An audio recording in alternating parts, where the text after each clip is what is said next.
Hola, hola. Este episodio es presentado por WinVest, la plataforma líder en rentas vacacionales que maximiza la rentabilidad de propiedades en destinos sumamente estratégicos. Si eres inversionista, propietario o buscas una gestión eficiente, profesional para tu propiedad, WinVest es la solución ideal.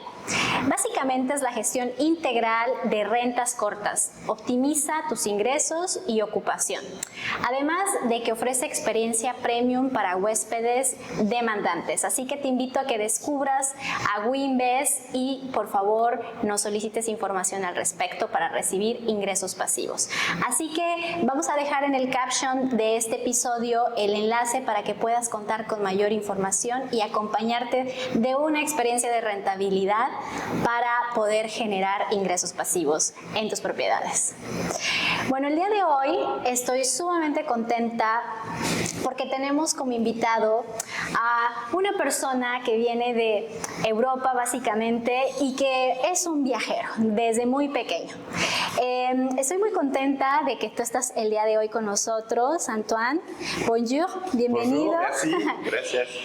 Antoine es un emprendedor que llegó hace unos años, nos va a contar su experiencia, a México, a Puerto Escondido, y siguiendo ese instinto viajero que desde muy pequeño comenzó de manera muy natural en África, básicamente Antoine descubrió en Puerto Escondido un regalo y descubrió la posibilidad que le brindó no solamente descubrir un área de oportunidad para emprender, sino también un área de oportunidad para redescubrirse.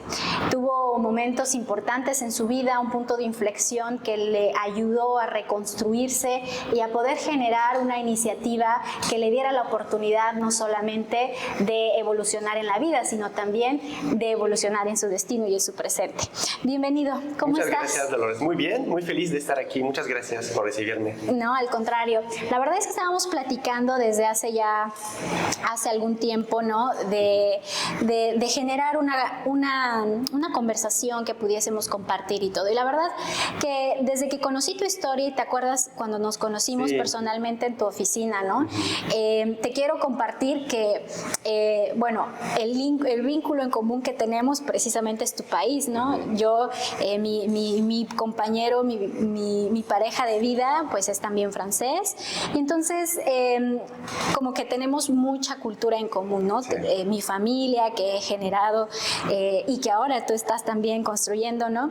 Siempre es como un vínculo, ¿no? Siempre a pesar de que, y tú lo sabes perfectamente cuando vives en otro país, a pesar de que, por ejemplo, en mi caso, que yo soy mexicana, pero que al final comparto una vida con alguien de cultura diferente, con tantas perspectivas que se mezclan y que al final cuando encuentras a alguien que más o menos tiene la misma perspectiva, la misma cosmovisión, aunque no se conozcan, hay ese clic, sí, ¿no? Entonces desde hace tiempo Jordi y yo platicábamos, decíamos, hay que platicar con Antoine, ¿no? Aparte veíamos los resultados de tus emprendimientos y veíamos cómo estabas avanzando de una manera muy acelerada relativamente por los años que llevas en el país y yo te lo dije el día que te conocí, te dije felicidades, me parece que estás haciendo un excelente trabajo y me parece que puedes llegar a hacer lo que tú quieras porque es impresionante lo mucho que has hecho en relativamente poco tiempo, ¿no? Entonces, cuando te conocí tuvimos oportunidad de platicar y de que me contaste tu experiencia y de que platicamos de la posibilidad de hacer cosas juntos y demás. Lo que más me llamó la atención son tus valores y es tu pasado, ¿no? Es todo lo que has vivido, las experiencias que desde niño has tenido. Y quisiera que nos contaras cómo fue tu infancia, ¿no? Sé que estuviste en África, debió de haber sido una experiencia eminentemente interesante, ¿no? Con muchos matices. Pero me gustaría que me compartieras cómo era tu niñez. Sí, con mucho gusto. Muchísimas gracias. La verdad, yo comparto todo lo que acabas de decir.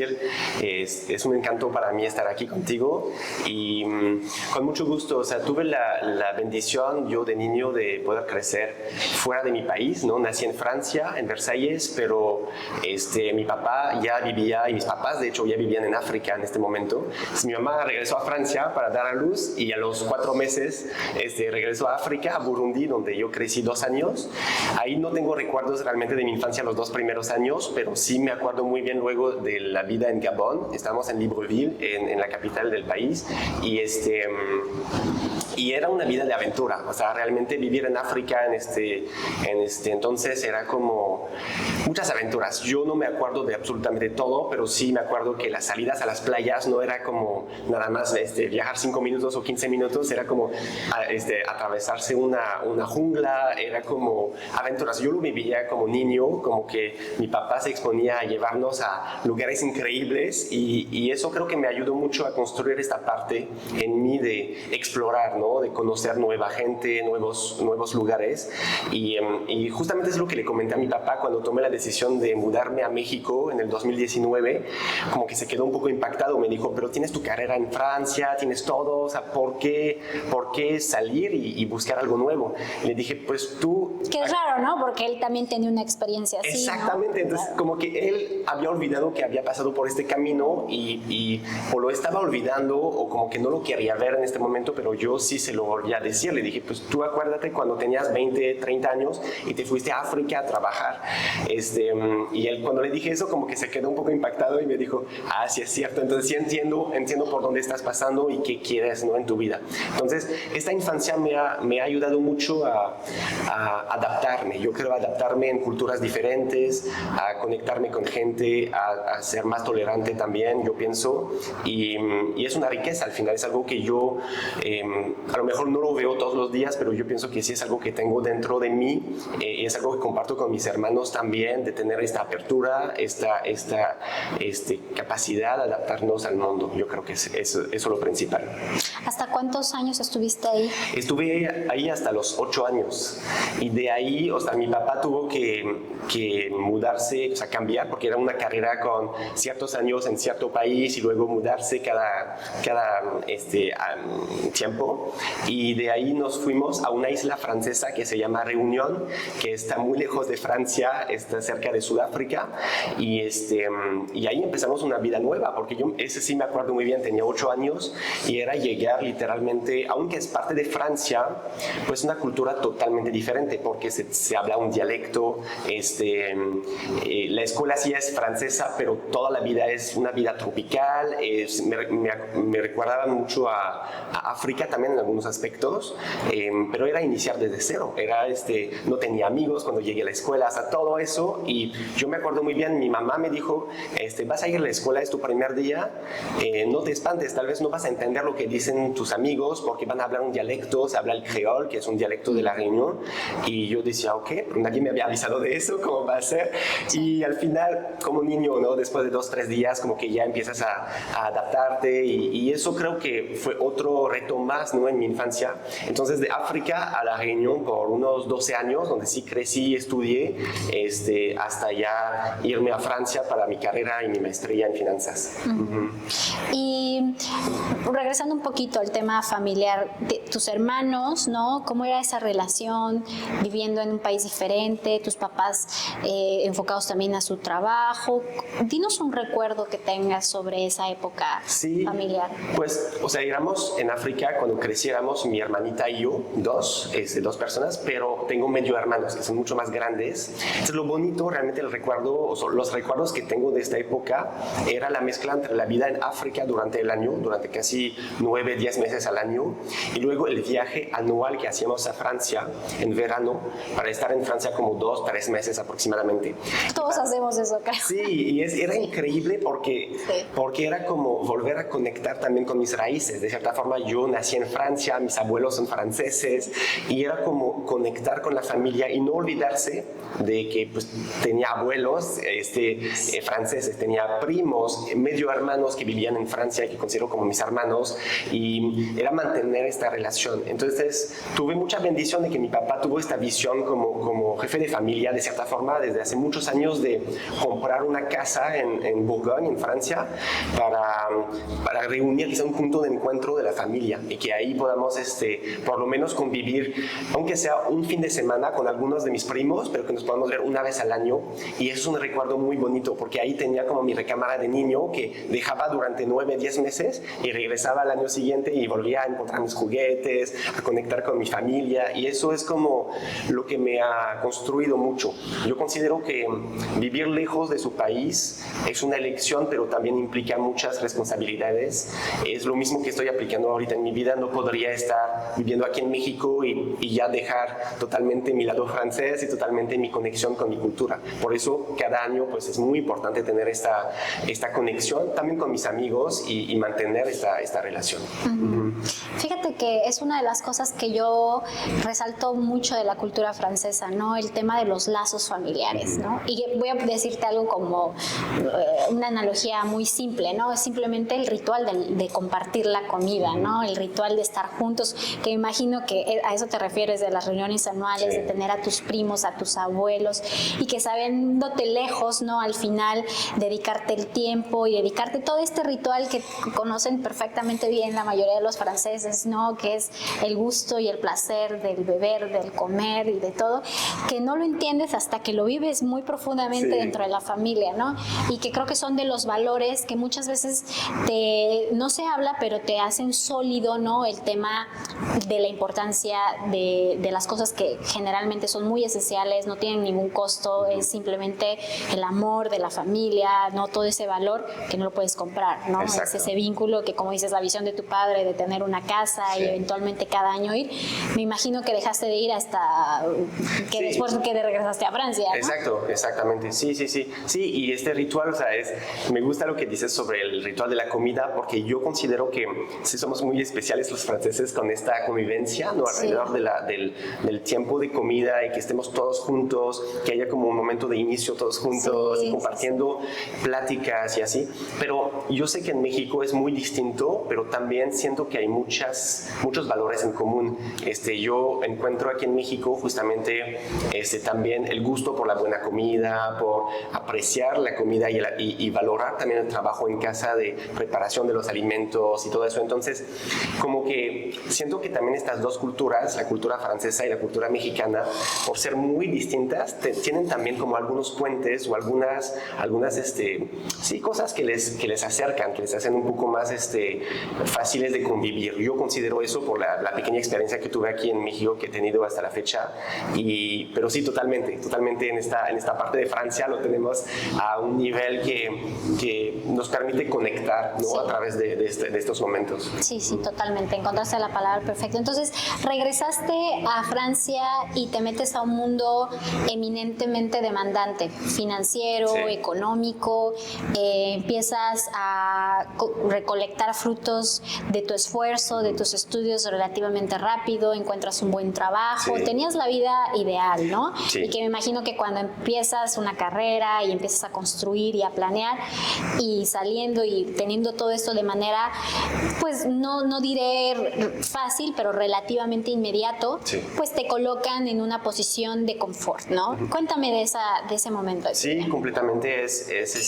Al final es como una ruta, ¿no? Un camino que es un camino muy bonito en el sentido de que te sientes privilegiado, la verdad, cuando tienes la suerte de poder estudiar una buena carrera, tener, antes de terminar ya mi carrera, de estudiar mi maestría, ya tenía oferta de trabajo. O sea, nunca pasé por este camino muy difícil del estrés de qué voy a hacer de mi vida y cómo voy a comer o cómo voy a trabajar, en qué voy a trabajar. O sea, tuve mucha bendición en este aspecto, pero el riesgo, o sea, la contraparte de eso es un poco esta jaula dorada, ¿no? Que a veces pintamos ahí en las ciudades grandes, que es pues, o sea, yo estudié en Reims, donde se hace el champán y entonces me encantó esta parte de Francia, y para mí era como un cambio muy brutal, porque era pasar de África, Isla de la Reunión, a ya estoy en Francia, en un lugar donde hace mucho frío en el invierno, pero ya viviendo mi vida. O sea, me independicé de cierta forma de mis papás, ya tenía mi depa, ya estaba. Entonces me encantó esta transición también, este cambio, y luego el cambio a la vida en París, que es justamente esta parte que era también un sueño de cierta forma, porque yo había idealizado idealizado mucho este camino de la carrera, trabajar en traje, trabajar en empresas grandes, estar en la economía, hacer la economía de mi país, no estar en los lugares donde se toman las decisiones. O sea, tenía muchísima fantasía de esta vida. Y como que de cierta forma sí fue muy agradable, o fue un sueño hecho realidad los primeros años, los 2 primeros años, como que disfruté muchísimo mi vida en París, porque era como aprender mucho, era otra vez un poco este mismo patrón de llegar a un lugar nuevo, aprender nuevas cosas, pero sí sentí esta jaula muy rápidamente, en el sentido de que no veía realmente un futuro, o sea, sí podía imaginar un futuro, pero no me emocionaba este futuro. Veía a personas con quien trabajaba que eran más grandes y decía, pues, estas personas sí ganan muy bien su vida, sí tienen muchas responsabilidades, pero siento un vacío en mí si me proyecto en este trabajo, ¿no? Entonces, ahí fue como donde empecé a sentir como una tensión en mí entre cumplir con lo que la sociedad me estaba esperando de mí, ¿no? Tienes que seguir trabajando, evolucionando en tu trabajo, que por cierto yo iba muy bien, o sea, en mi trabajo me iba muy bien, cada año iba subiendo de nivel, o sea, todo en mi trabajo estaba súper, pero yo internamente como que empecé a dudar, ¿no? Empecé a dejar esta duda y escuchar esta voz interna que de repente tomaba más y más espacio en mí, hasta un momento que ya no la podía soportar, ya era demasiado, era un peso enorme y me cansaba demasiado, ¿no? Entonces llegó un momento, hasta el 2018, trabajé en total 5 años en EY, esta empresa privada de consultor de finanzas, y hasta llegar a un burnout, ¿no? Es decir, que ya mi cuerpo, como que mi mente y mi cuerpo ya no podían seguir este ritmo, y más bien esta falta de sentido para mí, para seguir adelante, ¿no? No era como tal el trabajo, porque ahorita cuando veo mi vida trabajo lo mismo de antes. O más quizá. O más tal vez, exactamente. Pero ahorita sí tiene muchísimo más sentido. Antes no era una vida con mucho sentido para mí, para lo que yo quería hacer de mi vida. Y yo creo que tenía 28 años cuando decidí cambiar de vida totalmente, y creo que como que lo había preparado en mí por lo menos 2, 3 años antes, y fue como el momento, ¿no? O sea, el despertador al final, este momento del burnout, de decir, bueno, ya tu cuerpo te dice que ya no es el buen camino, entonces hay que hacerle caso ahorita tanto a tu mente como a tu cuerpo. Y eso fue como un momento muy fuerte, porque era como, lo podía vivir como un fracaso, de cierta forma. Era como frente a la sociedad, a mis amigos, a mis papás, que ellos me apoyaron en mi carrera y todo. Es como, bueno, pues voy a cambiar. Podía cambiar, no mucho, es decir, cambiar de empresa, buscar otro trabajo, lo que hice al final para darme como esta confianza. Pero luego llegó este viaje a México en el 2019, que fue como el giro completo. Yo dije, ok, ese lugar, esta vida es lo que me hace sentir vivo, es ese camino, la diferencia de estar con mi traje y mi corbata y estar en mi oficina en París, ¿no? Ese fue como el giro completo. Entonces, bueno, la respuesta un poco larga, pero sí como la evolución, para explicar cómo pasé de los sueños del chavo que está como, que se quiere comer al mundo al final, ¿no? Vamos a hacer una carrera en finanzas, vamos a evolucionar muy rápido y todo eso, a darse cuenta de las realidades de su vida, y a lo mejor pues volver a conectar un poco con quién soy, porque mi infancia era justamente África, era la isla Reunión. Mi infancia no era una oficina, no era una capital del mundo, era vivir en un lugar de emprendimiento, de aprendizaje, de cultura diferente. Entonces creo que eso fue como donde sí necesitaba volver a conectar con esta parte de mi personalidad. Lo describes magnífico, pero creo que es un punto de inflexión que no fue fácil, ¿no? Has de haber tocado profundo, sí, ¿no? ¿Cómo fue ese momento? Pues fue muy doloroso, porque yo mencionaba la jaula, ¿no? Y al final era realmente esta imagen. Yo me sabía que algo no estaba bien en mí, que no estaba feliz en el camino donde estaba, pero me sentía como en un avión o un tren que va a toda velocidad y que no puedes puedes frenar, que no sabes cómo cambiar de dirección. Entonces, ¿pero por qué no podías frenar? ¿Qué te daba miedo? Me daba miedo, tenía muchos miedos, como siempre los miedos son irracionales, ¿no? O inseguridades. Inseguridad sobre la parte financiera, por ejemplo.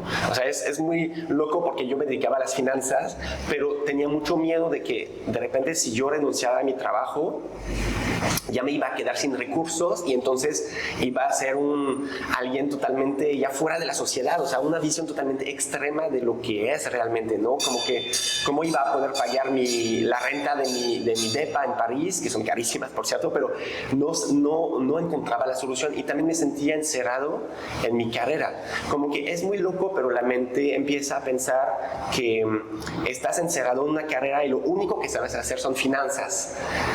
Y luego dices, pero si mañana tengo que hacer otra cosa, no lo sé hacer. Pero al final... ¿Y cuántos años tenías? Tenía 26, 27 años. Pero como que la mente se encierra en eso y no te deja aceptar la idea de que claro que puedes hacer todo lo que quieras, claro que te puedes volver a capacitar, claro que puedes cambiar de camino, puedes totalmente... Y lo hice, ¿no? Al final, pero me costó muchísimo este trabajo. Y además cuando estás muy cansado, cuando estás en un ritmo de vida que te exige mucho, como que no te deja este espacio para poder pensar, para poder descansar, porque las mejores decisiones se toman cuando estás bien conectado contigo mismo, no cuando estás como saturadísimo, cuando estás como en burnout, no, ese no es el buen momento. Entonces, la primera etapa era volver a conectar conmigo, hacer una pausa de mi trabajo, y es lo que hice en el 2018, y decir, ya llegué muy lejos y voy a hacer esta pausa para poder conectar, ¿no? Y mi seguridad era, ok, ya acepté la idea que voy a salir de esta empresa, no voy a ser un loser, por lo tanto, si salgo de esta empresa, porque había un poco de eso también. Yo me juzgaba muy duro de que si salgo de la mejor empresa, de la carrera, yo veía a mis amigos. Todo el mundo soñaba con estar ahí. Exacto, es un poco esta competencia de quién va a aguantar más, quién va a estar ahí más tiempo. Y hay algunos que lo viven súper bien y está genial, pero a mí me dolía eso. Entonces, era como hasta dónde, cómo. Pero no lograba accionar realmente para salir y decir, y yo creo que accionar es pero más bien lo más difícil era imaginar, no tenía la visión de lo que iba a hacer realmente. Y me acuerdo muy bien de una imagen que me ayudó muchísimo cuando estaba realmente en los momentos más difíciles, cuando estaba muy deprimido en el 2018, que estaba en el metro en París para ir a mi trabajo, y cuando cerraba los ojos me imaginaba sobre una tabla de surf en el mar. Y esta imagen al final me salvó, porque cuando me imaginaba sobre esta tabla, como que ya no tenía ningún problema, ya estaba feliz, estaba en el sol, en un clima cálido, porque también el frío no lo aguantaba, en un clima cálido, estaba en el mar. De surfear también, sentir la energía, es como que no estás forzando las cosas, vas con el ritmo de las olas, vas con el ritmo de las mareas. Entonces, eso fue como el trigger, ¿no? El momento en el cual yo dije, ok, yo quiero eso. Y cuando decidí ya renunciar de esta empresa, dije, pues, ¿qué voy a hacer? Voy a buscar un trabajo, pero quiero hacer una pausa y quiero ir a surfear. Porque eso era mentalicé, ¿no? Este momento. Y creo que es una de las cosas que me salvó de este momento muy difícil de mi vida en el 2018. Entonces, renuncié de mi trabajo, firmé un contrato para empezar un nuevo trabajo en París, algo muy similar, una empresa muy grande, pero había como, de cierta forma, me liberó de un peso porque ya había transformado mi experiencia de 5 años en esta empresa en un puesto ya corporativo, pero con un super salario. Me había proyectado a otro nivel y era una forma de mostrar a mis amigos, a mis papás también, todavía un poco niño en este aspecto, decir, mira, ya lo logré, ya hice ya toda esta inversión de tiempo y de energía, sí valió la pena porque llegué a este momento, ¿no? Y firmé este contrato, pero con un tiempo de 3 meses antes de empezar este nuevo trabajo, y fue cuando dije, ok, ya me voy a ir a buscar un lugar con sol, con olas para surfear. Y también siempre me han gustado los idiomas, creo que por haber vivido en diferentes lugares del mundo, y dije, quiero aprender un nuevo idioma, como que necesitaba para mi cerebro un nuevo estímulo, volver a estudiar, volver a aprender algo nuevo. Yo creo que también mucho de la crisis que tuve en esta época época del 2018 tenía que ver con, aprendía muchas cosas con mi trabajo, pero como que no era suficiente, necesitaba alimentarme de más cosas, y justamente aprender un idioma para mí era la cosa perfecta porque me iba a proyectar en este modo de volver a la escuela, volver a aprender, ¿no? Y busqué en línea, busqué en Google un lugar en el mundo, y después de unos días me salió Puerto Escondido, y ahí dije, ok, yo creo que es ahí, voy a ir de vacaciones 2 semanas, y fue un encanto total. O sea, la verdad es que era mejor de lo que había soñado realmente, ¿no? Entonces, después de 2 semanas en Puerto Escondido, dije, ok, regresé a París muy triste. Se suponía que iba a empezar este nuevo trabajo unas semanas después, pero después de 4 días en París, dije, no, siento que ya es el buen momento. Me volví a conectar conmigo mismo en Puerto, y le marqué a mi futura jefa del trabajo para decirle que no iba a empezar este nuevo trabajo. Y mi plan en este momento no era como tal vivir en México, no tenía un plan de lo que iba a hacer de mi vida realmente, pero por lo menos sí era muy claro que quería 6 meses de pausa absoluta del trabajo en París, quería seguir a aprender español, quería seguir a surfear en Puerto. Entonces dije, voy a hacer eso durante 6 meses y vamos a ver qué pasa, ¿no? Entonces eso fue como pasé de tocar el fondo realmente, o sea, estar en un momento muy difícil de mi vida donde no lograba ver una salida, no lograba ver la forma de mejorar, o más bien de volver a conectar conmigo y estar libre de mis decisiones. Al final yo creo que ya con el tiempo que pasó, es como aceptar de cerrar, de matar un poco el sistema o el esquema que había proyectado mi familia, mis amigos, la sociedad para mí y para mi vida, ¿no? Muchos de mis jefes de la empresa donde trabajaba me decían, no, pues tú tienes el potencial para llegar muy lejos y vas a hacer eso y eso. Y era muy difícil cuando todos te dicen, tú vas a hacer eso, y tú dices, pero yo no quiero eso. ¿Cómo? O sea, es como alguien te aventa en un escenario y te dice, ya vas a dar una charla, pero dices, pues yo no quiero eso, quiero otra cosa. Pero no, pues tú eres el mejor, vas a hacer eso. Y como, encajas, ¿no? Y encajas. Y entonces, y como a mí me gusta que, no sé, quedar bien con la gente, ok, pues me dicen de hacer eso, entonces lo voy a hacer. Y me dicen de hacer otra cosa y lo voy a hacer. Y así. Pero así estás construyendo una vida para los demás, no estás construyendo tu propia vida. Entonces, ese fue como el cambio de chip completo cuando tuve 28 años y dije, ok, gracias a Dios tuve este momento temprano y no a los 40, 50, 60, porque puede pasar en cualquier momento, ¿no? Y eso me ayudó a decir, ok, mi vida soñada no es esta.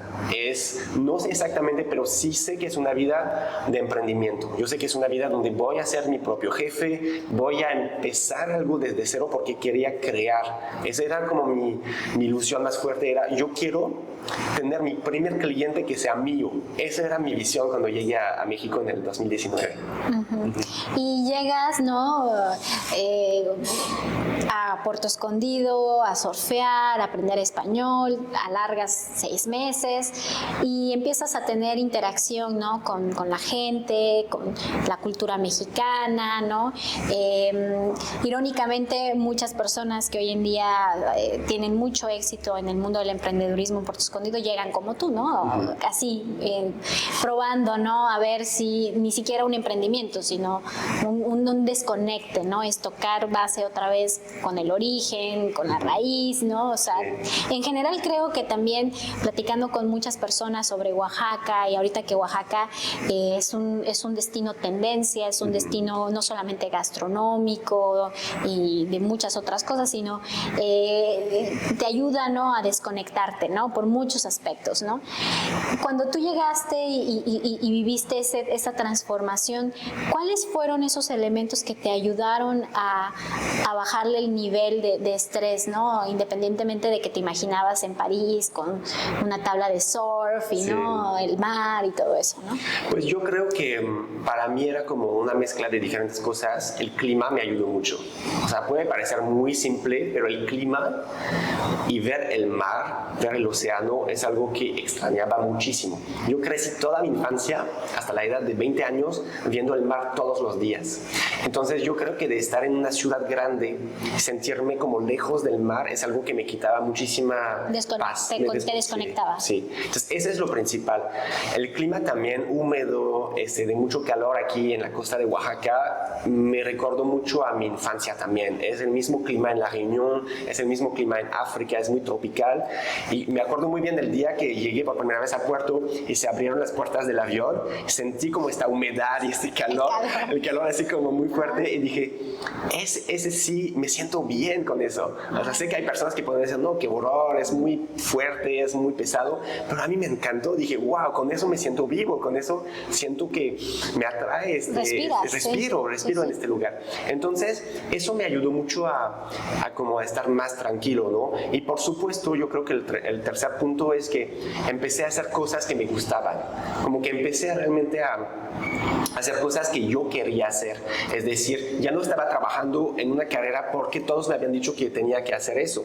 Ya estaba como decidiendo qué iba a hacer mañana, qué iba a hacer en una semana, qué acciones quería tomar. Si quería ir a surfear, podía ir a surfear. Gracias, o sea, lo bueno es que tenía un poco de ahorros, entonces no tenía la prisa de trabajar el primer día que llegué a México y hacer mis trámites para poder trabajar y todo eso, ¿no? Pero tenía un poco todavía este miedo, porque era como... Hubo un cambio también cuando llegué a México después de mis vacaciones y que regresé y dijo que me voy a quedar unos meses. Mi plan no era como tal vivir en México, mi plan era voy a viajar 6 meses con mi mochila y vamos a ver dónde la vida me lleva, ¿no? ¿Qué voy a encontrar en mi camino? Al final nunca salí de Puerto Escondido porque ahí encontré todo lo que necesitaba, pero fue como una construcción por etapas. Primero el miedo de la parte financiera, lo superé gracias a un primer trabajo que era, ok, ¿qué sé hacer en mi vida? Yo sé hacer finanzas, entonces voy a ir a ver unos emprendedores aquí, o sea, allá en Puerto Escondido, y a buscar, ver si los puedo vender mis servicios. A lo mejor yo lo que aprendí en París les va a servir a algunos emprendedores ahí en Puerto Escondido. En este momento, la verdad, era muy divertido porque no hablaba español que así, o sea, tenía 3 semanas de español, de experiencia, entonces era muy poco, pero no tenía miedo, realmente era como, no tengo nada que perder, voy a ir a hablar con ellos y ver. Y fui con el dueño de la empresa con la cual había ido de vacaciones, es decir, que me había dado mis clases de español, de surf y todo eso, y hablé con él y le dije, pues, te podría apoyar con 3 cosas, tal vez. Soy francés y me gusta mucho transmitir, compartir, tal vez puedo dar unas clases de francés, tal vez te puedo apoyar a desarrollar la parte comercial con Francia para tu empresa. Y le dije, pues, yo soy consultor de finanzas, tal vez te puedo apoyar con algo de tus finanzas. Y él me dijo, este último punto me interesa mucho porque justamente estoy buscando a alguien para apoyarme en eso. Y resulta que al final, después de menos de un mes de haber llegado en Puerto, como que le hice una misión de 2 días, o sea, algo súper sencillo, pero le ayudé con sus finanzas. Y tanto que él me dijo, ¿qué te parece si te hago una oferta de trabajo y ya te patrocino tu visa y ya así te quedas en México? Y le dije, a ver, es que yo acabo de aterrizar aquí y justamente mi plan es ser emprendedor, mi plan es tener una vida en este tiempo. Entonces no concreté eso, pero lo que quiero decir con este ejemplo es que me ayudó a soltar este miedo de la parte económica, porque dije, si yo con lo que sé de finanzas en Francia, en París, mi experiencia, ya puedo cobrar unos honorarios para atender unos empresarios en Puerto Escondido, digo, pues con eso puedo vivir. Entonces eso era como mi seguridad, ¿no? Al final, y dije, ok, todo lo que he hecho en París, claro, no es atirar y volver a hacer desde cero, eso me sirve en mi vida, ¿no? Y todavía me sirve en lo que hago. Entonces eso fue el primer paso, ¿no? Y luego como que se activó muchísimo mi cerebro de emprendedor, como que ya empecé a tener muchas ideas, veía muchas oportunidades, muchos servicios que mejorar, cosas que emprender, y así fue como encontré la paz, ¿no? De decir, pues ya estoy en mi camino, eligiendo lo que quiero para mi vida y haciendo lo que me gusta, y eso fue como encontré esta paz en Puerto Escondido. Uh-huh. Y entonces empiezas a relacionarte con un mundo de emprendedores, ¿no? Y empiezas a relacionarte con una cultura diferente, que me imagino en su momento también fue contrastante, ¿no? Sí. A pesar de que creo que poniendo en paralelo tu infancia, donde en África también tenías esa experiencia con el clima y con muchas otras cosas más o menos similares, es otra cultura, es otra cosmovisión, es otra,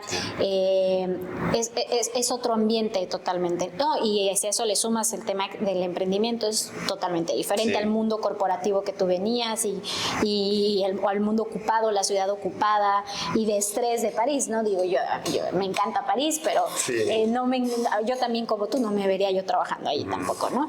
Entonces, me imagino que ese contraste, ¿no? Sin presión, en un momento de slowdown para ti, fue un poco más como liberador, ¿no? En muchos sentidos. ¿Y cuándo fue cuando decides, voy a hacer algo aquí, México es el lugar? Fue muy rápido. La verdad es que después de hacer esta primera misión de consulting para este empresario en Puerto, para mí fue muy obvio que ya no quería hacer este trabajo. Porque dije, es lo mismo, al final estoy en Puerto, estoy en un lugar de un paraíso, pero estoy volviendo a hacer lo mismo de lo que ya hacía en París. Entonces dije, ok, esta parte económicamente sí me deja, pero no es lo que quiero hacer, entonces ya no la voy a hacer.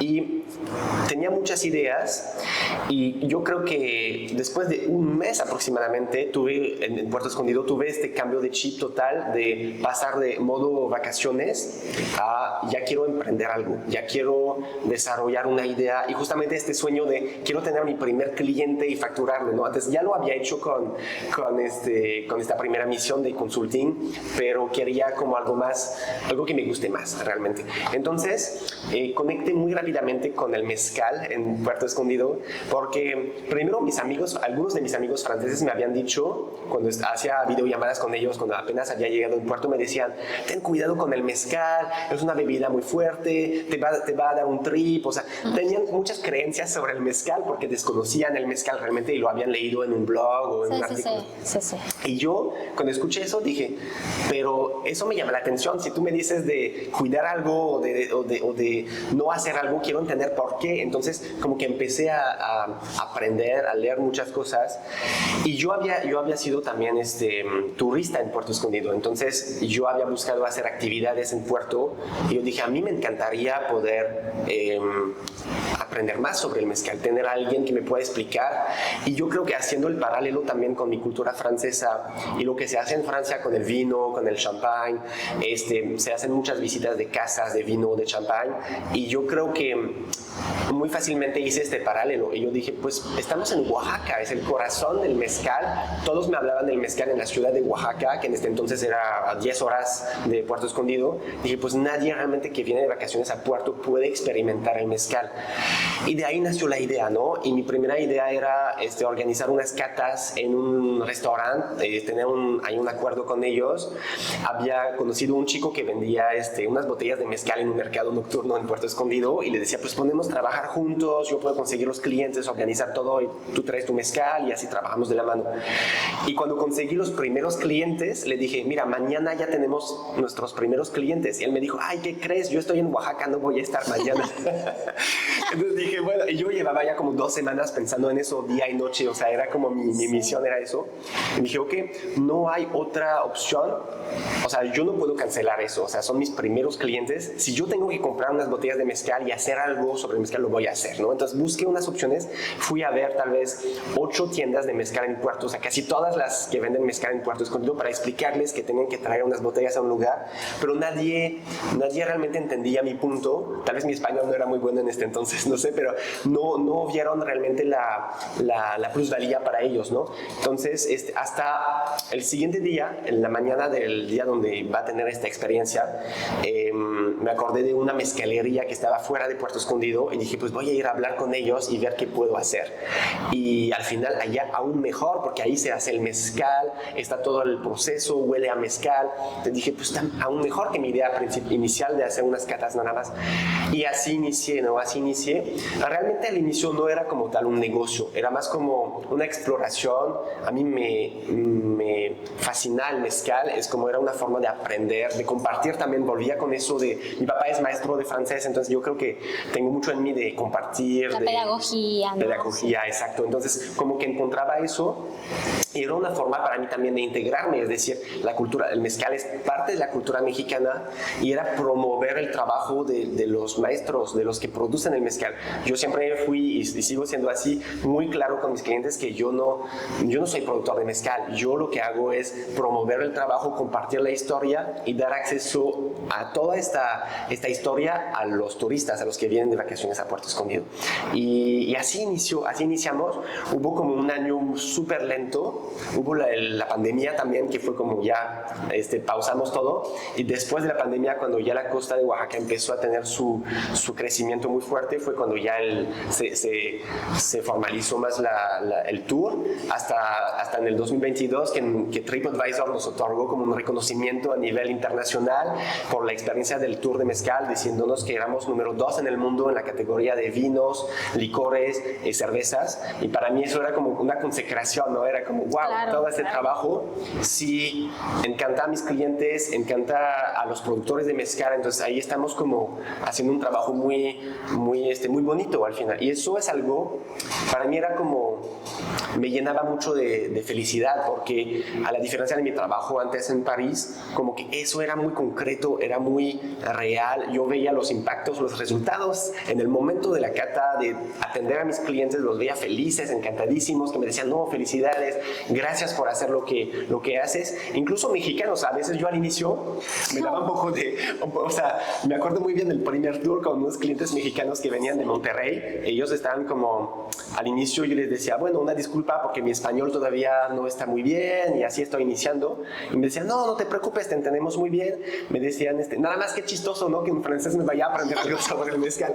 Y yo estaba, bueno, no sé si les voy a aprender algo, pero voy a compartir mi pasión, ¿no? Voy a compartir lo que sé. Y así, y siempre ha sido como así muy, muy orgánico, ¿no? La forma de cómo se ha desarrollado. Entonces, sí, ese es como pasé de vacaciones a emprender, a mantener también, porque pasé por un momento que pues no me dejaba realmente, o sea, este negocio no fue de un día para otro, fue de muchos tours, muchos ajustes para siempre mejorar la experiencia, hasta ya tener hoy, el día de hoy, como una empresa ya establecida y un equipo que me ayuda en eso, ¿no? Y con el ejemplo que nos decías, ¿no? De la primera experiencia que vendiste, ¿cómo puedes tú, desde tu óptica y me imagino toda tu cultura corporativa súper disciplinada, súper estructurada, venirte a Puerto Escondido, que de estructurado no tiene absolutamente nada, ¿no? En la cultura mexicana, que te cancelan al último minuto, ¿no? Que no llegan, etcétera, etcétera. ¿Cómo aprendiste a lidiar con esos? Fue muy difícil. ¿O cómo sigues aprendiendo? Sí, porque al final es una curva de aprendizaje que es constante, ¿no? Sí, es constante.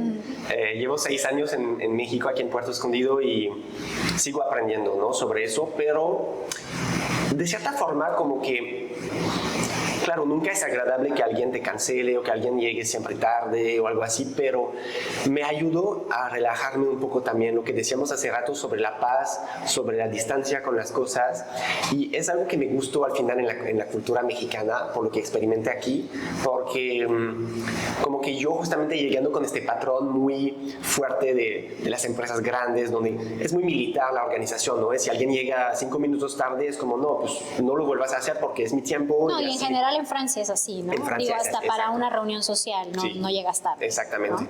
Entonces, pero me gustó romper este patrón y estar como, no, pues, no, como dicen, ¿no? No pasa nada. Al final es como, no pasa ahorita nada. Llego, exactamente. ¿No? Y al final digo, ok, cuando es con amigos y todo, no pasa nada justamente, pero cuando ya es de trabajo es un poco más difícil, claro, porque pues tengo una agenda, tengo clientes, tengo citas, juntas, y al final, si alguien queda mal conmigo, pues yo me va a afectar y voy a quedar mal yo con los demás, y es una cadenita, ¿no? El efecto bola de nieve. Pero sí, claramente hay momentos difíciles, hay momentos retadores, hay momentos, digo, si estuviera en Francia eso no pasaría así, pero si estuviera en Francia no tendría la vida que tengo aquí. Entonces es como, yo creo que no me gusta quejarme realmente de eso, porque para mí es un pacto que hice desde el momento que llegué a México, es yo voy a abrazar y a aceptar la cultura como esta. O sea, yo no estoy aquí pretendiendo cambiar algo de la cultura cultura mexicana y quejarme de que, no, eso nunca ha llegado, así no.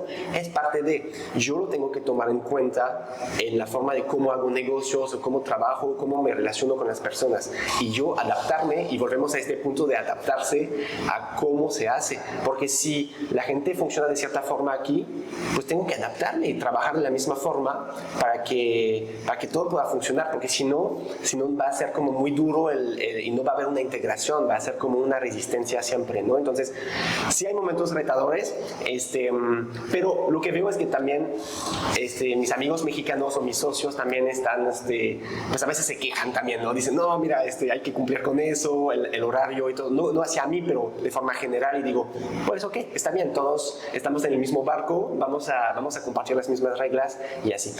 Pero me gustó este cambio de, como que yo como lo vi como conclusión sobre eso es que yo podía quedarme con cierta formalidad de Francia, lo que aprendí en Francia, aportarlo a México en mis negocios y aceptar de cambiar y bajarle un poco esta parte de la formalidad con la cultura mexicana. Era como tomar, yo lo veía así, me acuerdo muy bien, tomar lo mejor de cada mundo, ¿no? De cierta forma.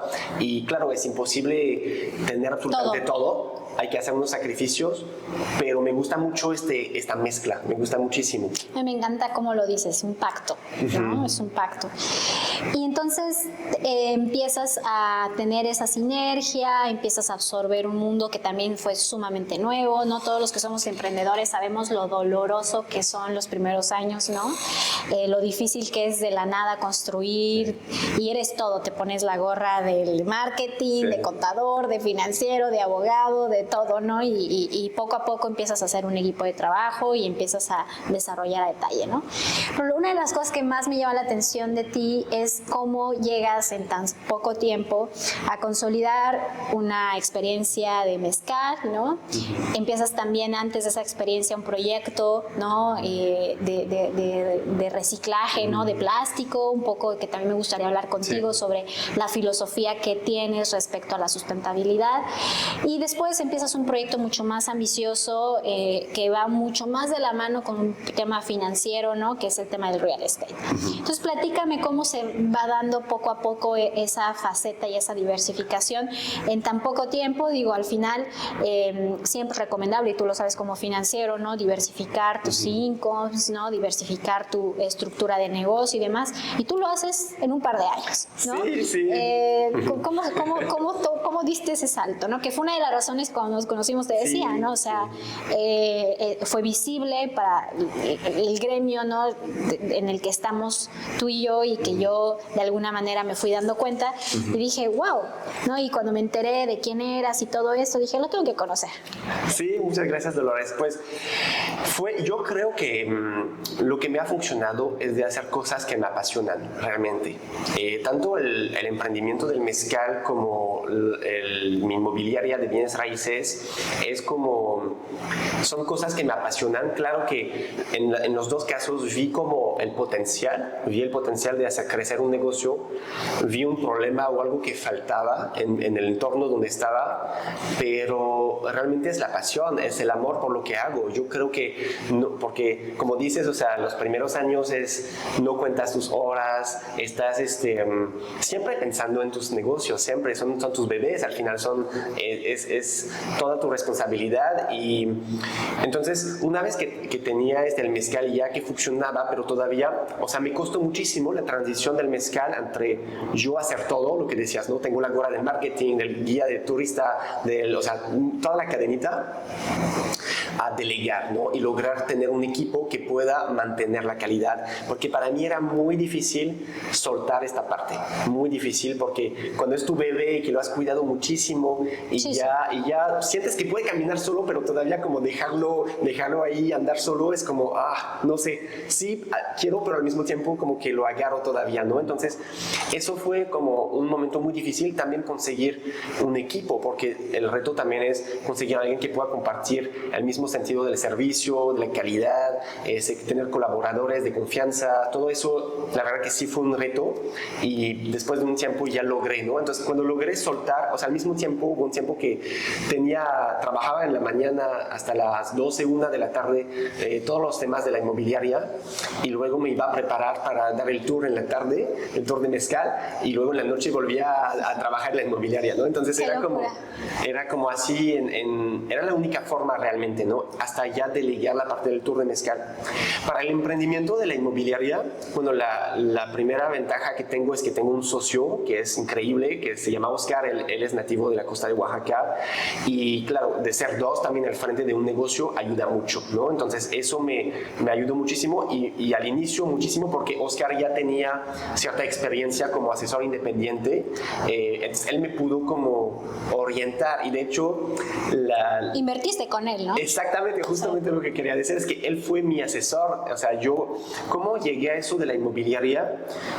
Por mi propia experiencia. Al inicio yo quise comprar un terrenito después de un año en Puerto Escondido, dije, me encanta este lugar, algún día quiero construir mi casa, entonces necesito comprar un terrenito. Y empecé a buscar en el mercado y me costó muchísimo conseguir a alguien profesional que me pueda atender, contestarme mis dudas, mis preguntas. Siendo extranjero también tenía más preguntas y fue muy retador esta parte, muy complicado, hasta conocer a Oscar y Oscar me vendió mi primer terreno en Puerto Escondido. Entonces yo le dije, te voy a comprar este terreno, pero si te interesa podríamos trabajar juntos. Yo pienso que podemos hacer un super equipo. Tú eres de aquí, conoces muy bien a los dueños, a todo el ramo aquí. Y yo... Joven también, ¿no? ¿Cuántos años tiene Oscar? Sí, tiene 4 años menos que yo. Entonces, sí, éramos súper jóvenes, ¿no? En este momento. Pero él con un poco de experiencia ya del mercado. Y yo... Y mucho de campo, ¿no? Mucho de campo. Porque él es muy de campo, sí, ¿no? Exacto. O sea, él tiene los contactos con los dueños de las hectáreas de que terreno. Se va y conoce sí, y se mete a todos lados. Bastante.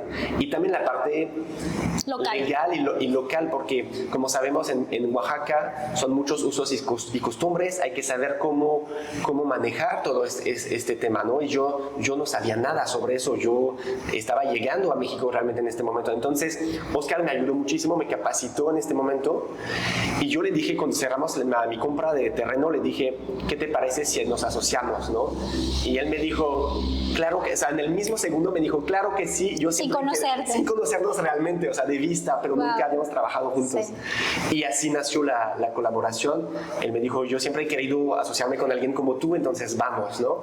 Y para contestar bien a tu pregunta yo creo que esta forma muy orgánica de hacer las cosas es lo que me ha funcionado, o sea, la pasión, el amor por lo que hago, pero también, volviendo a esta imagen del surfista, el surfista, pues, no va, si la ola va de un lado, va a seguir la ola, o sea, va a seguir con las fuerzas del movimiento del mar. Entonces, yo creo que así me sentí también en mi vida en Puerto Escondido, de que iba con los corrientes, iba con una visión también, pero no me iba a pelear, no me iba a ir a contracorrientes realmente, ¿no? Entonces, con Oscar decidimos formalizar OSAN, que es justamente la contracción de nuestros dos nombres como inmobiliaria. Y yo le dije a Oscar, déjame probar este negocio porque no sé si me va a gustar, es algo nuevo para mí y todavía estaba muy enfocado en eso de hacer cosas que me gusten realmente. Y él me dijo, claro, vamos, y empezamos y pasan 3, 4 meses y no hacemos ni una venta y es como, bueno, trabajamos mucho. Déjame poner ahí un tema, ¿no? Ajá. Acabas de decir algo que me hace mucho clic y dices, cosas que realmente me gusten, ¿no? Y a mí cuando me preguntan, oye, quiero emprender, quiero hacer algo, ¿cómo le haces? Durante los momentos difíciles, porque siempre hay momentos difíciles, y digo eso, el tema es que te guste y que sea tu pasión y que realmente no sea una obligación, que no te sientas forzado como en un mundo corporativo el que tú decías, que si se te hubiera presentado un problema de los que imagino ya muchos que has tenido, hubieras hecho crack, claro, ¿no? O sea, no puedes ser resiliente. En cambio, la resiliencia nace de esa pasión, de eso que tanto te gusta, que te apasiona, y que fíjate que es una de las cosas que parecen fáciles, pero no todos lo tienen claro. No todos son lo suficientemente honestos, como tú, cuando decías, sabes que estoy muy enfocado, Oscar, hicimos super clic, pero espérame, o sea, primero tengo que probar a ver si me gusta, para ver si sigo esto a largo plazo, ¿no? Sí. Y creo que ese ejercicio de honestidad es el que haces todos los días cuando te levantas de tu cama, cuando atiendes una llamada de un cliente, cuando tienes un problema, y eso es lo que te hace seguir adelante, que Sí. es ese efecto de dopamina que te levanta de la cama y que en realidad no sabes si la ola es alta, si la ola es baja, pero entras y surfeas, Exacto. ¿no? Sí. Y eso es un ejercicio que constantemente lo ejercitas y tienes esa claridad que muchas veces muchos no tienen, ¿no? Sí, totalmente es tener esta conexión con lo que haces. Yo creo que es lo que me ha permitido desarrollar estos negocios y disfrutarlos. Porque si desarrollar negocios pero a la fuerza y sin ponerle el alma, ¿no?, en este negocio, no va a funcionar. O sea, hay muy poca probabilidad. Pero como dices, si estás disfrutando el viaje, estás disfrutando lo que haces todos los días, te levantas con el ánimo de... Claro, hay momentos difíciles, pero cuando pasan estos momentos, tú sabes por qué los estás viviendo, sabes por qué, porque tienes una visión. Te levantas en la mañana y dices, ok, este cliente o este momento difícil lo voy a superar porque voy por algo más grande, voy por algo que va más allá que nada más esta llamada o esta junta o lo que sea, ¿no? Entonces, y que no es el dinero. Y que no es el dinero, no, porque Exacto. al final el dinero, es importante el dinero en la ecuación, porque claro, todos necesitamos vivir, tenemos necesidades, pero un negocio no puede ser enfocado en el dinero, sino se va a perder justamente la razón del negocio en el camino en el cual vamos a estar trabajando. La misión, sí, eso es lo más importante, qué misión tenemos, qué visión tenemos, y de ahí, haciendo toda la serie de acciones, sí, pues el dinero va a venir, va a llegar, porque pues vamos a tener éxito, vamos a tener consecuencia, exactamente, sí, entonces, pues eso es como, yo creo lo que nos ha ayudado también a Oscar y a mí en este ramo inmobiliario, y lo conectaría también mucho con los valores, porque llegar a un nuevo emprendimiento también es tener la humildad también de decir, pues yo soy nuevo, yo voy a aprender, yo nunca tuve la pretensión de decir, voy a estar aquí, y sigo aprendiendo todos los días, y eso que llevo ya 5 años en el ramo, pero sigo aprendiendo porque nunca puedes ser como un súper crack de todo, tienes que aprender. Entonces, cuando pasaron los 3-4 primeros meses de emprendimiento de OSAN, yo decidí tomar una capacitación, de hecho, con la UNAM. La UNAM y la AMPI tienen un convenio, exacto, de capacitación de 6 meses, y eso me ayudó muchísimo. Me permitió confirmar que sí me gustaba este ramo, que sí veía el potencial. Me ayudó también a convencer a mis clientes, decir, pues yo estoy aquí para quedarme, no estoy aquí para vender un terreno y regresarme a Francia. O sea, cambió también toda esta visión del negocio, y me certifiqué con la AMPI y me sigo capacitando. O sea, cada año hago mínimo 1 o 2 certificaciones. Me certifiqué con la London School of Economics en temas financieros, aunque yo soy financiero, pero dije, voy a volver a conectar con eso y a actualizarme, porque quiero poder acompañar a mis clientes en estos aspectos. Entonces, yo creo que los valores, también con Oscar, es algo que en muchas ocasiones la parte ética la tenemos que poner en alto, porque son negocios donde puede ser muy fácil dejarse fluir con lo que es o cómo se hacen las cosas, pero es muy importante en este negocio también. Y decirlo tal cual como es, ¿no? En este negocio hay un porcentaje importante, bastante mayúsculo, de gente que no tiene esos valores, ¿no? Exactamente. Y sí. que en realidad su objetivo primordial es el dinero. Exacto, y es la venta, ¿no? O sea, yo te vendo no importa qué, pero te vendo, sí, ¿no? Sí. Y que desafortunadamente en México, que es una de las cosas por las cuales yo te felicité y que hemos estado platicando, es que se necesitan más OSANs, más personas como tú, porque al final la óptica es entre más profesionales, gente más preparada, gente que la mueva a otro valor en la vida, más posibilidades de hacer las cosas con mayor certitud, con menos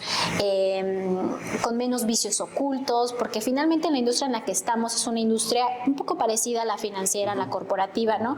En donde evidentemente hay músculos agresivos, músculos muy grandes, de que con tal de vender te sacan de como haya lugar y hay abogados que no tienen escrúpulos y hay realtors que tampoco tienen escrúpulos. En México no hay una normativa que abarque a todo el país para regularizar los bienes raíces, así que en México cualquiera puede vender bienes raíces sin necesidad de certificarse, o hay gente que dice que se certifica y en realidad no comparte sus valores tampoco, ¿no? Y entonces te sacan de la jugada al menor de cambios, ¿no? Y porque los mueven otros valores. Y es muy difícil encontrar gente o empresas que tengan un valor muy profundo, pero aparte también esto viene mucho con tu vida. Por eso hablar de tu infancia, hablar de tu experiencia en otros países, de haber renunciado a un mundo eminentemente ambicioso, que también tendrá sus aspectos, ¿no? Que tú lo viviste relativamente corto, y renunciar y venirte a Puerto Escondido y tener esa vida como del layback y que al final conectas con tus valores y que al final tú dices, bueno, todo lo que tenga la marca Antoine tiene que estar en esta sintonía y me tiene que gustar. Exacto. Y tiene que estar alineado a mi filosofía, ¿no? Y es eso, es precisamente a ese punto que quiero llegar de Puerto Escondido, ¿no? Puerto Escondido está haciendo un boom en este momento, ¿no? Un destino que llega a la autopista. Tú lo decías hace rato, antes eran muchas horas para tener esta experiencia. Me imagino que lo vives en tu emprendimiento del mezcal, ¿no? Que hoy la gente puede irse en 1 hora y media y ya está teniendo una visita en Tlacolula, por ejemplo, ¿no? Y que cambia todo, ¿no? Pero no cambia muchas cosas al mismo tiempo, ¿no? ¿Cómo se vive el mundo del real estate en Puerto Escondido en este momento? A mí me fascina porque es un mercado muy dinámico, está cambiando mucho. Puerto Escondido, bueno, lo conozco con 6 años, ¿no? De experiencia, pero el ramo inmobiliario es fascinante en Puerto Escondido.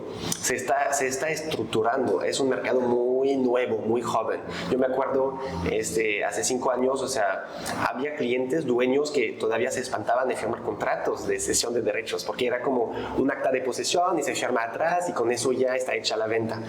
Y es como fue para nosotros también muchos retos de acompañar, poner reglas, pero adaptarnos también, un poco lo mismo que decíamos hace rato, ¿no? De hasta dónde trazamos la línea y hasta dónde tenemos la flexibilidad para entender que culturalmente es diferente o que así se hacen las cosas ahí en esta región, ¿no? Pero el mercado es muy interesante, a mí me encanta porque está creciendo, es una fase de crecimiento muy fuerte, eso es evidente, o sea, nada más visitando Puerto Escondido vemos la cantidad de obras, de construcciones que se están haciendo y es muy fuerte. También el crecimiento que viene con el apoyo del gobierno de cierta forma por la supercarretera que ya se construyó, pues claro, es más flujo de gente que viene a pasear en Puerto Escondido, con lo que viene con el aeropuerto internacional también, que ya los primeros vuelos a inicios de abril, vamos a ver cómo nos va a ir eso, pero es una dirección que está tomando realmente Puerto Escondido. Entonces, la parte inmobiliaria es muy interesante porque hay muchas personas que se enamoran de Puerto Escondido y quieren tener su pedacito de paraíso en Puerto Escondido.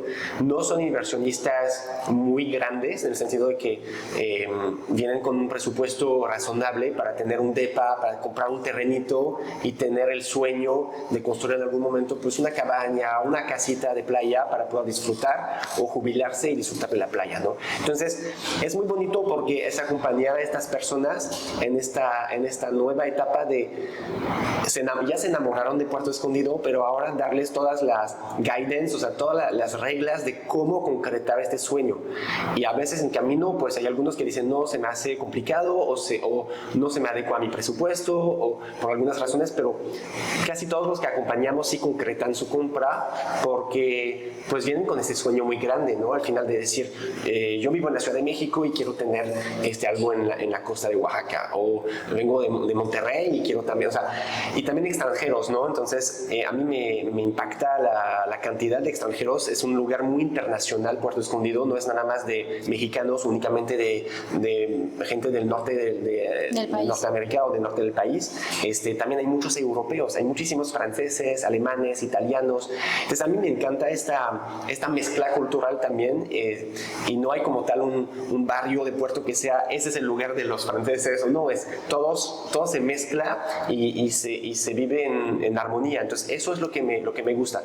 Claro, el mercado tiene sus desafíos, tiene sus retos, como cualquier mercado que conoce un crecimiento muy fuerte, que fue el caso de Puerto Escondido desde la pandemia. Que no se vivió la pandemia. Sí, exacto, que fue como, o sea, muchísima gente conoció a Puerto Escondido a través de las redes sociales y de las recomendaciones de boca en boca durante la pandemia. Entonces eso le dio un boom muy fuerte, y pues vienen los retos también del crecimiento, ¿no? La sostenibilidad, ¿cómo se dice? Sostenibilidad del crecimiento. Sí, la falta de infraestructura, la falta de planeación. ¿Cómo lo ves? Tú que estás todos los días cerrando, ¿no?, transacciones, que estás viendo qué es lo que el mercado está solicitando, el tipo de budgets, el tipo de clientes, ¿Puerto Escondido está preparado para recibir este tipo de demanda? Yo creo que Puerto no está preparado como tal, pero yo no quiero culpar a Puerto Escondido ni a nadie realmente en eso, porque cualquier crecimiento tan brusco, tan rápido, nadie se puede preparar realmente. Es como en la vida hay etapas, hay momentos en los cuales nos podemos preparar un poco, podemos mejorar unas cosas, eso sí, pero nunca podemos estar 100% listos, preparados. Y yo pienso que Puerto es justamente uno de estos casos donde el crecimiento es tan fuerte que hay como cierto tiempo para ajustar, ¿no? Para regular, autorregular también. Yo creo mucho en esta autorregulación. Yo sé que hay iniciativas civiles y eso está muy padre. Hay asociaciones civiles de personas que tienen una lista y dicen exactamente lo que hay que hacer. Yo creo que eso está genial. O sea, hay que escuchar estas voces, hay que escuchar a estas personas, porque somos al final los que viven en Puerto Escondido. Entonces queremos mantener una armonía, queremos mantener pues un lugar sostenible y bonito, que sea agradable para nosotros, pero también para nuestros hijos, para los futuros visitantes del lugar, ¿no? Entonces, eso es muy importante, pero claro, se requiere también pues una organización, se requiere una inversión para poder llevar a cabo pues todo el sistema que se requiere para recibir tanta gente, ¿no? Entonces, yo creo que va a ser muy importante estos próximos meses del año 2025 para ver qué respuestas vamos a recibir, tanto del lado del mercado, de cuántos visitantes vamos a tener, pero también del lado de la infraestructura, ¿no? De cómo va a ser qué nuevos proyectos vamos a tener. Yo veo que hay desarrolladores que ya tienen más conciencia en lo que hacen en sus desarrollos, ¿no? De reciclar el agua de la lluvia, de biodigestores, o sea, hay una serie de acciones, y hay como una responsabilidad también de nosotros como broker inmobiliario de acompañar a nuestros clientes y darles las opciones que realmente son las más viables para cumplir con eso, ¿no? Y no estar como haciendo más daño al lugar, sino apoyando y ser algo más con más armonía. Entonces, yo lo veo con muchos retos, sí, pero yo creo mucho que en cualquier momento de crecimiento fuerte, así hay como siempre un momento donde el crecimiento es más fuerte y está atrás toda la parte de la infraestructura que sí va a llegar en algún momento, porque si no, pues llega un momento que no es sostenible justamente, ¿no? Entonces, está en el interés al final de todos que pueda seguir este crecimiento, pero de forma organizada, con la infraestructura necesaria para eso, ¿no? ¿Y cómo es este tema de las comunidades? ¿Qué perspectiva tienes de ello? Pues lo que a mí me encanta en Oaxaca es que justamente las comunidades son muy fuertes, ¿no?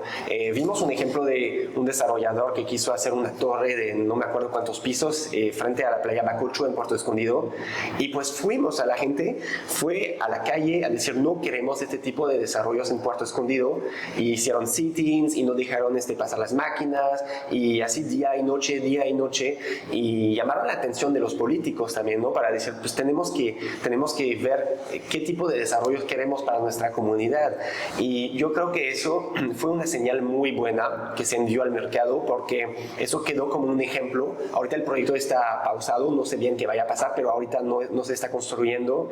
Y fue un mensaje muy claro que se envió pues a los desarrolladores. Yo sé que, por ejemplo, las comunidades y la regla no es una ley realmente, pero eso se dice de todos lados, que la altura máxima de construcción es de 12 metros, que son 2 pisos y palapa o terraza abierta.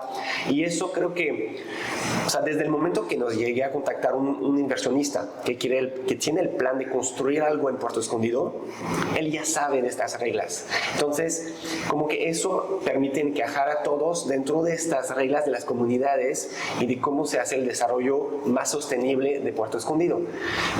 Entonces, eso es lo que a mí me gusta mucho, porque al final es algo un poco informal. No hay como tal un texto de ley que pueda decir, mira, te autorizamos a construir a tal altura, ¿no? Pero sí la comunidad, como de cierta forma, respalda esta regla.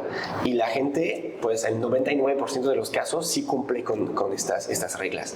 Entonces... que es la tradición, que es ¿no? la tradición. Que es algo que ya es de uso y costumbre, ¿no? Exactamente, sí. Y también vemos, por ejemplo, nosotros hicimos un desarrollo de tierra, un fraccionamiento, y vemos también esta parte de reforestar las áreas verdes. Estamos trabajando con un INGE forestal y él mismo tuvo este interés de decir, pues yo quiero que mis alumnos, porque él también da clases, que mis alumnos estén involucrados en este proyecto, porque es una forma de reintegrar la comunidad también en los desarrollos que se hacen en la costa de Oaxaca.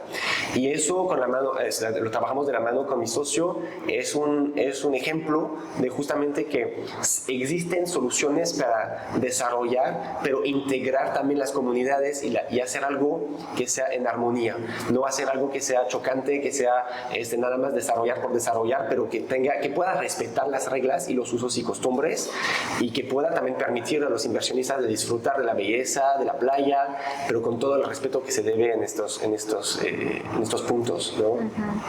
Perfecto. ¿Y qué viene? ¿Qué viene para Antoine? Pues vienen muchas cosas. Seguir en mi camino con mis emprendimientos, eso sí es un hecho. A mí mi vida en Puerto, o sea, me veo en Puerto Escondido muchos años más, me encanta.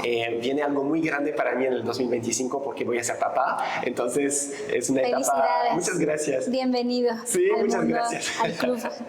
Sí, estoy como, siempre ha sido para ¿Y ya mí, saben qué va a ser? Va a ser un niño, sí, va a ser niño. Felicidades, sí. Siempre ha sido como un sueño para mí tener una familia, tener hijos, entonces me siento muy bendecido por eso, muy afortunado de esperar a mi primer hijo para finales del mes de abril y ya casi sí a la vuelta. Sí. Entonces va a ser una nueva etapa también. Estoy muy emocionado de ver cómo esta nueva etapa en mi vida pues me va a forzar de cierta forma a adaptarme, a cambiar unas cosas en mi organización personal, en mis prioridades. Sí. Sobre todo. Sí, entonces estoy muy emocionado de eso también, porque pues voy a cumplir 35 años este año y me siento como en la edad perfecta, en el buen momento en mi vida también para tener ya una familia, entonces muy emocionado y pues seguir disfrutando de la vida también, o no olvidar eso. Yo creo que el futuro es, siempre va a haber trabajo, siempre va a haber retos, siempre va a haber visión, pero no olvidar de vivir la vida, de disfrutar. Yo a veces digo, pues trabajo mucho, pero siempre volver a conectar con por qué decidí venir aquí en la costa de Oaxaca a trabajar, a establecerme, a desarrollar mi vida, pues porque puedo disfrutar de un atardecer, puedo ir a caminar en la playa, tener como acceso a estos lujos, pero que son muy sencillos aquí, pero que son lujos, realmente, y no olvidar eso. ¿Y tu hijo nacerá aquí o nacerá allá? Van a nacer aquí, sí, van a nacer aquí en Puerto Escondido o en Oaxaca, estamos viendo, pero sí van a nacer en el estado de Oaxaca. Ah, muy bien, muy bien, felicidades. Muchas gracias. Y ahora que vas a ser papá, ¿no? Que tienes una razón, ¿no? Muy grande para vivir esta vida de la manera en como lo has hecho en los últimos años con tanta pasión. Si tu hijo estuviera ya pues prácticamente en una edad más avanzada, ¿cómo te gustaría? ¿Qué frase le dirías a tu hijo? ¿Qué es lo que te mueve a ti? ¿Cuál es tu razón? ¿Cuál es, como dicen los americanos, tu why en la vida? Tu why, sí. Wow, es buena pregunta, la verdad. Eres la primera en preguntarme eso. Creo que es muy importante que mi hijo pueda sentir que él va a tener como una base sólida con su familia, con muchos valores para volver a conectar con eso, porque yo creo que la educación y los valores son realmente es la base que te permite hacer lo que quieras en la vida, realmente. Y a mí me encantaría que mi hijo pueda pues seguir su propio camino, realmente, que nunca pase por donde yo tuve que pasar, sentirme un poco encerrado, vivir momentos muy duros, muy difíciles para realizar esta nueva vida, ¿no? A mí me encantaría que él, desde cuando esté listo, o sea, desde la edad que quiera, poder, usando esta base, ese sí es muy importante, o sea, no es como nada más, tú haz lo que quieras y te encargas, no, vas a tener una base muy sólida, te vamos a aportar con tu mamá y conmigo, todo lo que podamos aportarte para que tengas las herramientas. Si puedes hablar 2 idiomas, mejor. Si puedes conocer 2 países, mejor. Tener la riqueza de crecer con 2 culturas, súper. Pero lo más importante es que en algún momento puedas elegir tu camino, ¿no? Estar libre de decir, si tú quieres emprender, si tú quieres trabajar, y a lo mejor, no sé, mi hijo le va a encantar trabajar de corbata y de traje en una empresa grande, y yo voy a sentirme muy orgulloso de eso, porque si es lo que él elige, adelante. Eso creo que es lo que, claro, no es por ahora, pero para en unos años es realmente la visión. El cómo llegar a eso, creo que no hay una receta perfecta, voy a aprender en camino. Seguramente va a haber momentos más difíciles que otros, pero sí estoy muy emocionado de poder compartir eso con mi hijo. Elige tu camino. Exacto, sí. Perfecto, pues muchísimas gracias por compartirnos esta bella experiencia de tu vida y esta gran noticia, ¿no? de tu familia, de tu esposa, tú, y verte en esta etapa tan bonita. Yo siempre he dicho que justo cuando das vida, ¿no? Es cuando floreces en muchos aspectos, así que muchas felicidades y que lo disfruten. Muchas gracias. Ambos. Y bueno, cualquier cosa que necesites, porque necesitas una tribu importante cuando eres papá, cuando eres mamá, y más estando tan lejos de tu país, necesitas gente, ¿no? Entonces pongo ahí mi mano si algún día necesitas algo, y nos vamos a jugar con los pequeños. Ah, qué padre, gracias. Muchas gracias por estar aquí en este episodio número 39, que justo es el regalo escondido, ¿no? Y lo cerramos con este regalote tuyo, ¿no? Sí, exacto. Así que bueno, si te gustó este episodio, te invito a que nos regales 5 estrellas. Recuerda que eso nos ayuda a llegar a más personas. Y también te invito a que te registres a nuestro newsletter. Ahí puedes recibir no solamente noticias de real estate y de negocios, sino también puedes recibir noticias de esas historias de vida, que no es el éxito gratuito, ¿no? Hay toda una experiencia atrás, hay todo un aprendizaje atrás, y en eso nos enfocamos. Ese es el objetivo de Real Estate y Negocios, llevarte estas historias que te ayuden a generar esas áreas de oportunidad en los momentos en los que los necesitas. Así que si quieres contactarme, me puedes contactar a través de mis redes sociales, o me puedes mandar un correo a dolores@silmexico.com, y estaré muy contenta de leerte. Hasta la próxima.